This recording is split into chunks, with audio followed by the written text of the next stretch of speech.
तरफ डायग्राम में क्या दिखा रहा है कि डायग्राम में यहाँ पे दिख रहा है कि गन, ये जो हमारा गन यूनिट है और ये जो हमारा बटर का यूनिट है। तो यहाँ पे 0 से लेकर 21 तक दिखाया हुआ है गन का यूनिट और 0 से लेकर 6 तक दिखाया हुआ है कितना, बटर का यूनिट।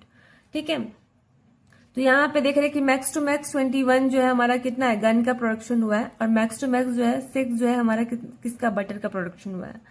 अब ये जो कर्व के ऊपर जितने भी डॉट में लिखे हुए A B C D E F G, तो ये क्या दिखा रहे हैं कि हम जो है आपकी जो रिसोर्सेस है उस रिसोर्सेस को फुल्ली यूटिलाइज करने के बाद मैक्स टू मैक्स इतना ही प्रोडक्शन कर सकते हैं, इससे ज्यादा प्रोडक्शन नहीं कर सकते हैं।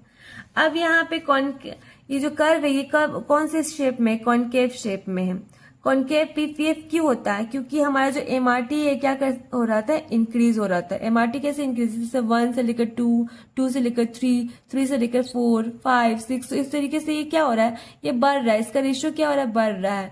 और ये तो हमारा जो बटर का जो रेशियो है वो क्या है, कांस्टेंट है, तो ये बढ़ रहा है। इस वजह से हमारा जो है ये शेप जो होता है वो क्या होता है, कॉनकेव शेप होता है। अब जो हमारा दूसरा क्वेश्चन आता है कि ये डाउनवर्ड स्लोप क्यों होता है, यहाँ पे जो स्लोप है ये डाउनवर्ड क्यों होता है, क्यों होता है, बिकॉज ऑफ, क्योंकि हम एक यूनिट, एक गुड्स को गेन करने के लिए हम बहुत सारे गुड्स का क्या कर रहे हैं, सेक्रीफाइसिंग कर रहे हैं। ठीक है, तो हम एक गुड्स को गेन करने के लिए